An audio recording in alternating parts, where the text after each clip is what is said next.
शादी के बाद वो ससुराल चली जाती है। पीछे रह जाती है भाभी रानी। सिद्धि के ससुराल जाते ही भाभी कहती है, अरे वाह जी वाह, सारे कपड़े मेरे। हाय रे पैंट, अरे वाह वाह, मजा आ जाएगा। अरे ये सिद्धि की अलमारी के सामने खड़े होकर क्या बड़बड़ा रही है? जा जाकर देख मेहमानों को विदाई की मिठाई मिली कि नहीं।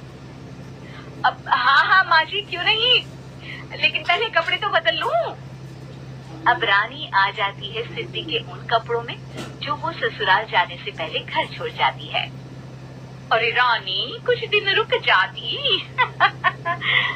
अरे ये तो सिद्धि बिटिया को मैंने ही दिया था, बड़ा ही भगता था उस पर तो कुछ खास नहीं लग रहा। अब वो ना मेरे सारे कपड़े गीले थे तो सोचा पहन लूं। वैसे भी सिद्धि को कौन सा भी पुराने आउटडेटेड कपड़ों को पहनना है।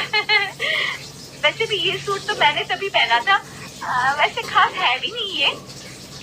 हाँ ठीक है, लेकिन ना मेरी सिद्धि पर तो जमता था।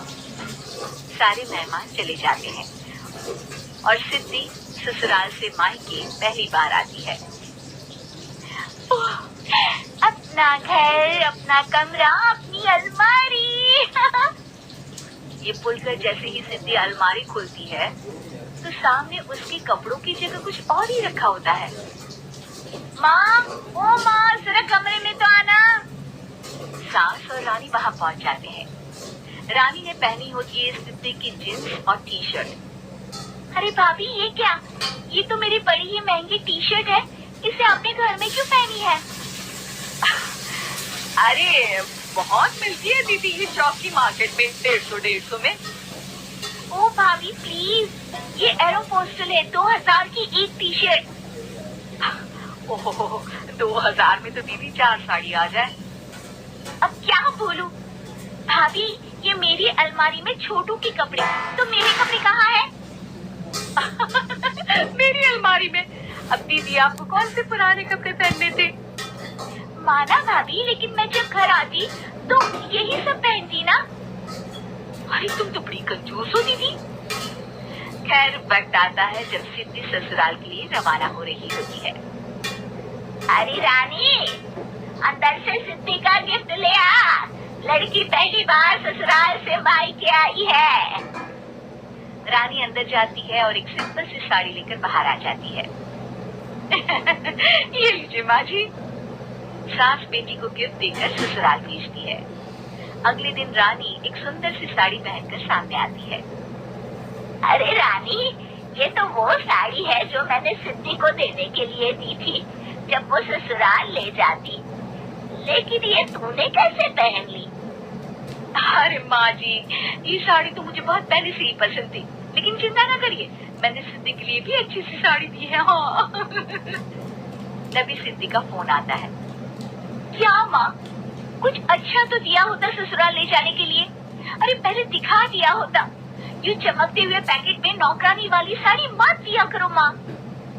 अरे बेटे, वो तेरी भाभी ने ना गलती से उससे पैकेट बदल गया। हाँ, मैं कल ही तेरे भाई के हाथ से तेरा वाला पैकेट भेज दूंगी। अरे रहने दो माँ, आई एम श्योर भाभी ने अभी वही साड़ी पहनी होगी जो तुमने मेरे लिए रखी थी। तुम तो समझ नहीं पाई उनको। खैर छोड़ो, मैं ज्यादा बोलती अच्छी नहीं लगती, रहने दो। आपको उन्हीं के साथ रहना है, फिर बात करेंगे। सास को रानी पर गुस्सा आ जाता है। वो उसके कमरे में जाती है जहाँ वो शादी का एल्बम देख रही होती है। रानी, मार्केट जाकर एक ऐसी ही साड़ी लेकर आ, कल प्रतीक जाकर सिद्धि के घर दे आएगा। अरे क्यों माँ जी, कितनी साड़ी देनी है दीदी को? या कोई सेल लगी है क्या?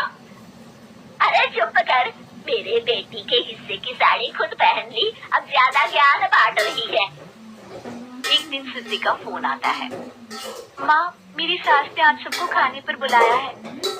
सारे लोग सिद्धि के ससुराल पहुँचते हैं।